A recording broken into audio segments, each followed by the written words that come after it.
जी नाज़रीन, सिंधी न्यूज़ में ख़बरनि जो सिलसिलो जारी है। ख़बर शामिल कंदासीं हिंगोरजा खां मोहसिन फयाज़ सोलंकी जी। District Khairpur food controller Irfan Ali Jokhio जा टीम समेत हिंगोरजा में वापारियुनि जे गुदामनि ते अचानक छापा, 3 गुदाम सील। तफ़सील मूजिबि ज़िले खैरपुर जे फूड कंट्रोलर इरफान अली जोखियो जा संदसि team food inspector Zaheer Abbas Shar, Mukhtiar Ahmed Hizbani ऐं ॿियनि समेत हिंगोरजा शहर में कणक जे वापारियुनि जे गुदामनि ते अचानक छापा।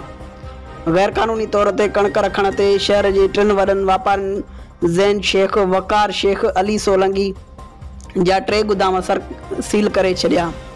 उन मौक़े ते ऑफिसर मीडिया सां ॻाल्हाईंदे चयो त गैर कानूनी तौर कणक रखण ते 3 वापारियुनि जा गुदाम सील कया आहिनि ऐं ॿियनि ज़ख़ीरो कंदड़नि वापारियुनि ख़िलाफ़ जल्द कार्रवाई कई वेंदी।